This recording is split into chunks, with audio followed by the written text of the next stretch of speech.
For 7 years, I thought I had everything a man could ask for. A wife who laughed at my dumb jokes, a warm home filled with shared dreams, and a routine that felt safe.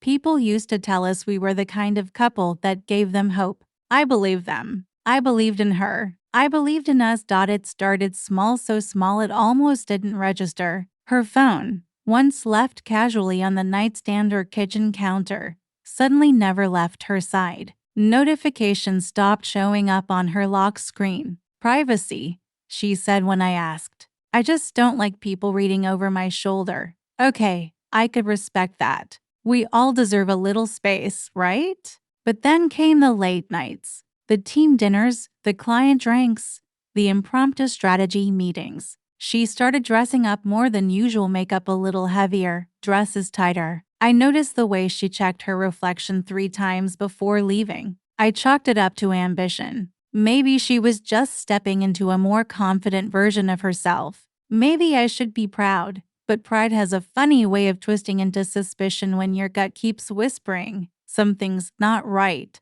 One evening, while she was in the shower, her phone buzzed. Not just once, 5 times, all from the same contact. Errand work. I hesitated. She always said trust was the foundation of our relationship. That love without trust was hollow. I repeated those words in my head as I stared at her phone. And then I opened it. The messages were devastating, not explicit. That would have been easier. No. They were playful, flirty, personal. There were selfies she'd never sent me, candid ones, seductive smiles I hadn't seen in months. One message read, "Don't worry, it's just for fun. He'll never find out." That one line snapped something in me I didn't even know could break. I put the phone down slowly. She came out of the bathroom, wrapped in a towel, humming like nothing had changed. I looked at her, really looked tan for the first time in years. I didn't recognize the woman I had built my life around. I didn't say a word. I smiled. I asked if she wanted tea. She said yes.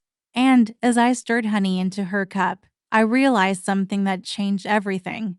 I could never forgive her. It wasn't just the messages. It was the intent, the deception, the way she had built a second life on the bones of mine, and did it all with a giggle and a wink.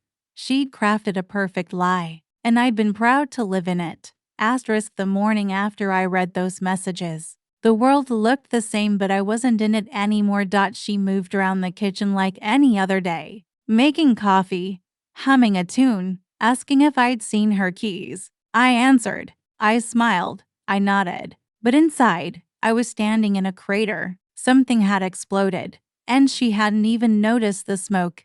I didn't confront her. I didn't scream or demand answers. What was the point? The truth wasn't hiding, it was printed in blue bubbles on her phone. She'd made her choice. My only decision now was how I would respond. By lunchtime, I had filed the initial paperwork for divorce. I told her I had a few work meetings out of town and packed a weekend back. She barely looked up from her phone when I left. I drove to my best friend Eric's place and asked if I could stay a few nights. He asked what was going on, and I told him enough to get silence in return. Then a low whistle. Damn, man, are you sure it's that serious? That was the first of many questions people would ask over the next few weeks. Maybe it was just a mistake. You guys were always solid. Though, she still loves you, I'm sure. Every sentence felt like a paper cut over a gunshot wound. Everyone wanted to soften it, to shrink it down into something fixable. But they hadn't read her words. They hadn't felt the shift, the deliberate slide from intimacy to indifference. This wasn't a drunken misstep or a fleeting temptation. This was a pattern, a game, a story she lived inside without ever inviting me to the plot. I stayed quiet. I didn't blast her online. I didn't tell her parents. I didn't even confront Aaron.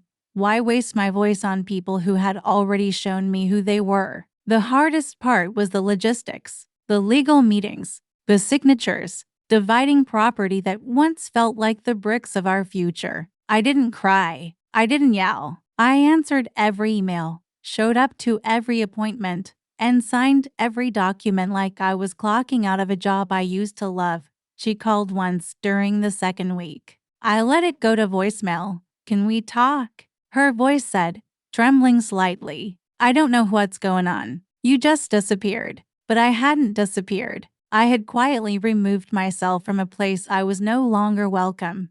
She wanted a reaction, maybe even a fight. But I gave her something she wasn't prepared for: silence. Each paper I signed, each key I returned, every item I took or left behind it was all a message. I saw what you did. I don't need to punish you. You already lost me. It was never about revenge. It was about reclaiming myself. Weeks passed. People say time heals everything, but it doesn't. It only stretches the pain thin enough to live with. I went back to work. I got my own place, a small apartment with more quiet than I was used to. The nights were the hardest, not because I missed her, but because I hated how much of my life had been tied to someone who treated it like a game. Then, one afternoon, my phone buzzed. Can we talk? It was her. 3 words. That's all it took to punch a hole through the calm I'd fought so hard to build. I stared at the screen for a long time. My thumb hovered over the delete button, then moved to reply, then froze again. Did I want to hear her voice? Did I want closure? Was this about healing? Or reopening the wound? I didn't answer that day, or the next. But on the third morning, I found myself standing in front of a cafe window, watching her inside, waiting for me. She looked smaller, her hair tied back hastily, fingers nervously wrapped round a muck. That confident posture I'd known so well was gone. She was no longer the woman who'd charmed everyone at dinner parties or laughed a little too loud at her coworkers' jokes. This was someone else, fragile and sure. I walked in. She looked up and froze. Hi, she said, her voice cracking. I sat down across from her without a word. For a few minutes, we just sat there. The silence between us wasn't angry, it was loaded, full of ghosts. I didn't think you'd come, she said, eyes glossy. You've barely said a word to me. I nodded. That was the point. Her face crumbled a little more. I deserve that. I didn't respond. She stared into her coffee. It wasn't love. With him, it was stupid. I was stupid. I thought I was missing something, but all I did was destroy the only real thing I ever had. I kept my eyes on her, but didn't interrupt. I hate what I did, she whispered. I hate myself for it. I don't sleep. I don't smile. I don't feel right in the world anymore. There it was. The guilt, the unraveling, the apology trying to take shape. She reached out, barely touching the edge of the table. I know I don't deserve anything, but if there's even a small part of you that's still… I cut her off with a quiet breath. You were right about one thing. You don't deserve anything from me. Her face broke, but I wasn't angry. I wasn't cruel. Just done. I stood up slowly. This meeting isn't about forgiveness. It's about truth. You didn't just make a mistake. You made a choice. A conscious, selfish, repeated choice. And now you're living with the consequence of that choice. She wiped her eyes, lips trembling. I came here for me, I said, to hear it, to make sure I wasn't crazy. I'm not. And I walked out. I didn't look back, not because I didn't care, but because I finally did. About myself.